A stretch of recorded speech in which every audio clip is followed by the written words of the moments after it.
Welcome to ಆದ್ವಾ.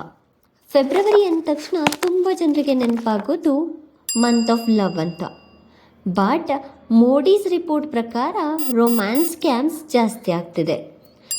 2024ರ report ಪ್ರಕಾರ Bharat romance ಸ್ಕ್ಯಾಮಲ್ಲಿ 3ನೇ ಸ್ಥಾನದಲ್ಲಿದೆ. ಏನಿದು ರೊಮ್ಯಾನ್ಸ್ ಸ್ಕ್ಯಾಮ್? ಇದು ಡೇಟಿಂಗ್ ಆ್ಯಪ್ ಮತ್ತು ಸೋಷಿಯಲ್ ಮೀಡಿಯಾ ಮೂಲಕ ಫೇಕ್ ಆನ್ಲೈನ್ ಐಡಿಯನ್ನು ಕ್ರಿಯೇಟ್ ಮಾಡಿ ಅಟ್ರ್ಯಾಕ್ಟ್ ಮಾಡಿ ನಂತರ ಅವರಿಂದ ಹಣವನ್ನು ಮತ್ತು ಗಿಫ್ಟ್ಗಳನ್ನ ಡಿಮ್ಯಾಂಡ್ ಮಾಡಲಾಗುತ್ತೆ. ಇದನ್ನು ರೊಮ್ಯಾನ್ಸ್ ಸ್ಕ್ಯಾಮ್ ಅಂತ ಹೇಳಿ ಕರಿತೇವೆ. According to Indian cyber crime coordination centre, ಮೊದಲಿಗೆ ಇವರುಗಳು ನಂಬಿಕೆಯನ್ನು ಗಳಿಸ್ತಾರೆ, ನಂತರ ಮನಿ, ಗಿಫ್ಟ್, ಬ್ಯಾಂಕ್ ಡೀಟೇಲ್ಸ್ಗಳನ್ನ ಕೇಳಲಾಗತ್ತೆ. ಕೋವಿಡ್ ಟೈಮಲ್ಲಿ ಇದೇ ರೀತಿಯಾದಂತಹ ಸಿಚುವೇಶನ್ ಕೂಡ ಕ್ರಿಯೇಟ್ ಆಗಿತ್ತು. ಅದನ್ನು ಲವ್ ಬಾಂಬಿಂಗ್ ಅಂತ ಹೇಳಿ ಕರಿತಾ ಇದ್ವಿ. Where scammers shows more affection to gain trust, ಅದನ್ನು ಲವ್ ಬಾಂಬಿಂಗ್ ಅಂತ ಹೇಳಿ ಕರಿತಾ ಇದ್ವಿ. ಈಗ ರೊಮ್ಯಾನ್ಸ್ ಸ್ಕ್ಯಾಮ್ ಕೂಡ ಸ್ಟಾರ್ಟ್ ಆಗಿದೆ.